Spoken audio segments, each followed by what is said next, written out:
Cue the YouTuber sigh trope.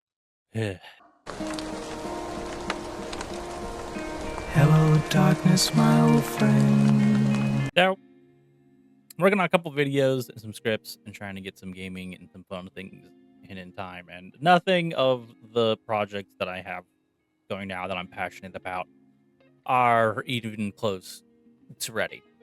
And I'm out of giant, awesome, great ideas like my last video of 5 minutes of staring.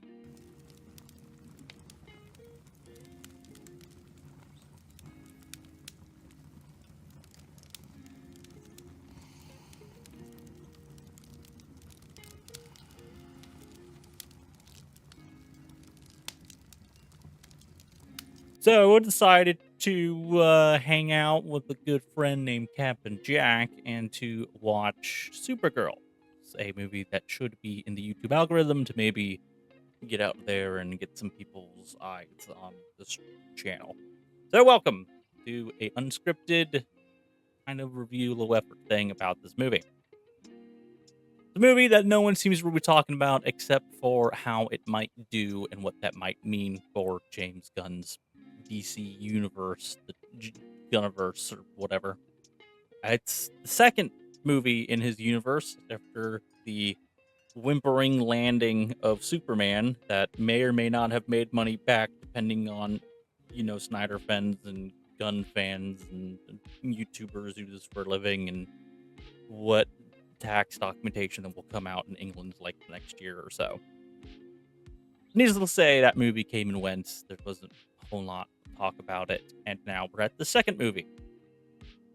And it seems like it's going to hit even less and be even less talked about, except for the silly merchandise, Millie Alcock's name, things she's said, and some of the faces that she may be pulling and memes generated from this movie. So, safe to say, I don't think that universe is in very good shape, especially with this whole, Paramount merger thing. Is James Gunn long to be keeping to do this? I highly think no. But the actual movie. And I don't know, there's not much to say. It's partially why I didn't really need to script this because not much. It's kind of like every other female led superhero movie these days. It's super powerful woman has the demons and learns that she was good enough and power enough along the way.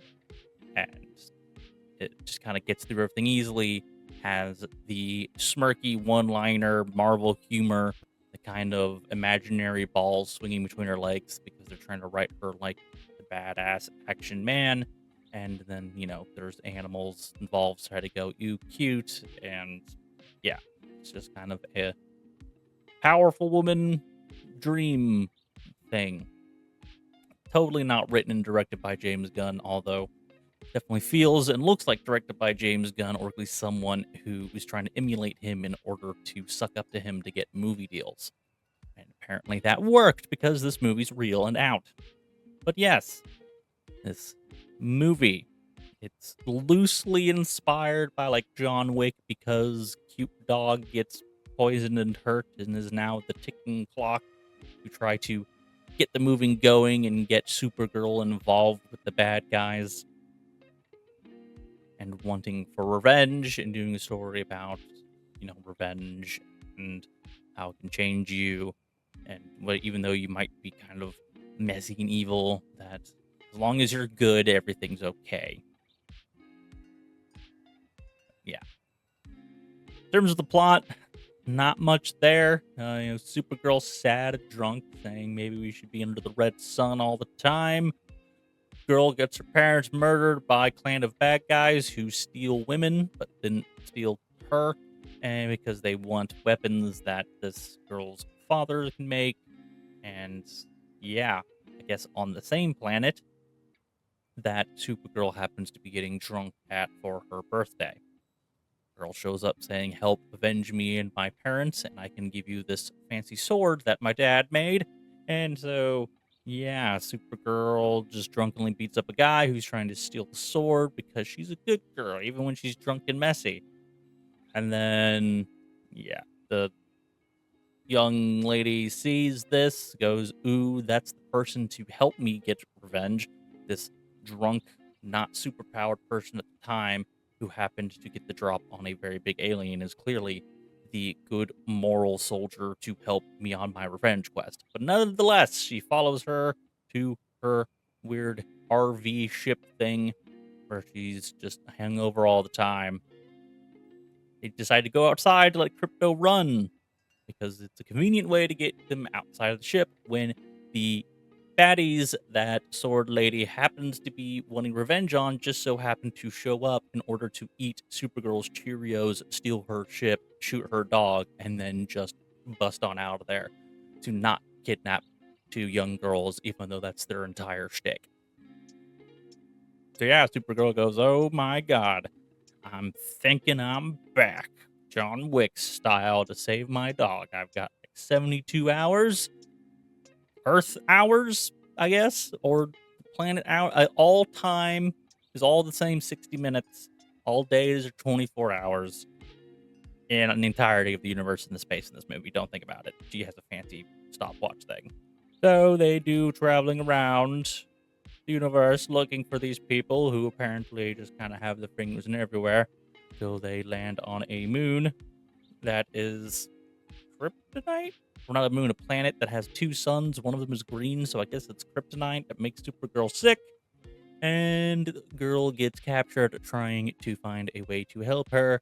And then Supergirl isn't sick anymore after having flashbacks and then kicks everyone's ass and stops Sword Girl from taking revenge on Batman, only to then be a hypocrite and be the one to do the killing because she's Betsy. She can take the weight of taking a life. Screw you. And then everyone's happy, and she goes back to Earth to tell Superman, "I'm ready to be a hero or hero again." Not really clear if she was ever really Supergirl and a hero the first time. But yeah, and that's it. And Lobo's there. Yeah, he's there. Jason Momoa's there. Being Jason Momoa. Kind of, even though it's a fan casting with the writing and the dialogue, just kind of didn't do much for me. It wasn't even really that fun. It wasn't really utilized. He was just there to go, "Ooh, it's Jason Momoa's Lobo." For the people who know who Lobo is and the people who fan casted him as Lobo and, fulfill the contractual obligation from when James Gunn first took off saying, "I'm sorry, you're not Aquaman anymore, but you can be Lobo. Screw you, Henry Cavill, you can't be Superman." For only keeping Jason Momoa as an actor to use in this playground. So yeah, there was shit that happened in the middle. That was all, searching for MacGuffin and MacGuff guy and things, and various times where Supergirl is weak and then superpower and then weak and then superpower. Then these weird contrived nerf things to try to nerf her power, even though she tanked everything and it's messy. The whole thing with their powers and nerfing is very inconsistent. Like I said, she's sick on this moon. The Sword Girl puts her into a cave, tries to go find her help, gets captured, and then whilst the planet's still there, I guess the green sun just goes away, and a yellow sun appears because they're dual suns. So like nighttime she's useless, at daytime she's good, and this is like the plan and the trap of the people is to have her show up only ever at night to capture her. How could you guarantee she shows up at night or doesn't kick all your asses during the day before night happens? And like them knowing that she's Kryptonian and knowing how to make kryptonite poison dart things that don't really depower her or make her feel that bad. She just pulls them out, goes in the sun for a second, she's good. Like it's all very, very messy and just through sheer memories of her parents saying, "You are our legacy and be good. You can be a dick, you can be messy, you can destroy things, but as long as your intentions are good, then you're good." And so she goes, "Wow, maybe I shouldn't be an alcoholic and I can be a good person. Dom's uniform, no longer sick from the sun, goes fight. Kryptonite arrows, pulls him out, goes in the sun again. The amount of times that it's just she's feeling down, she goes to the sun and heals. They do it like 4 times. In fact, she can breathe in space, but now when she was in the red sun before, and then she has to put on a suit and then fly off into space and then get close to a red sun. Even the bus wouldn't take her to the red sun, but she just had to be 5 more feet to the right when she's kicked out of the bus to be at the red sun to get enough. It's very, if you think about anything, this logic of this movie stupid. Even if you think back to the original Superman, this logic is stupid because she flew in to Earth still drunk from being on a red sun planet. So she could breathe in space just fine, drunk off red sun, but then is frozen, slowly dying within seconds in space before yellow sun heals her. So so she's moving faster than a couple seconds to go from planet of unknown sun, like a whole different galaxy, to Earth within the time frame of slowly freezing to death until healed. Like, it doesn't.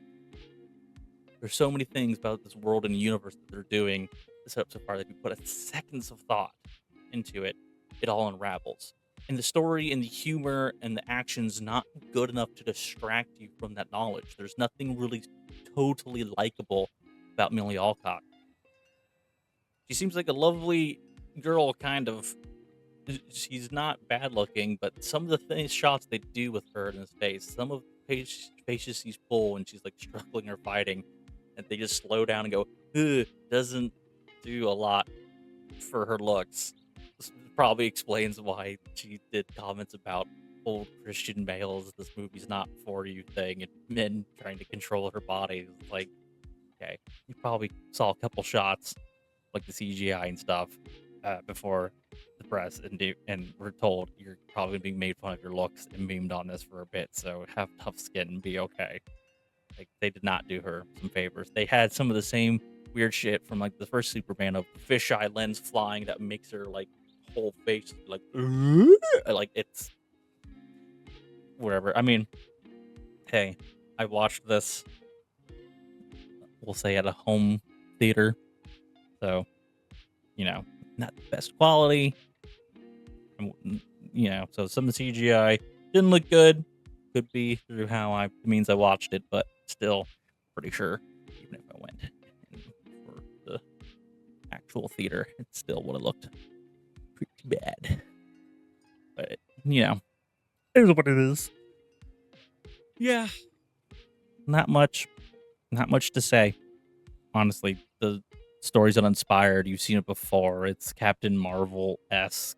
It's just a real odd choice for a second movie in this universe where you had a bunch of random TV shows of mixed reception or audience watching size, Superman of mixed reception and success, to Supergirl, a derivative of this mixed success thing, which historically always means lesser returns from the original.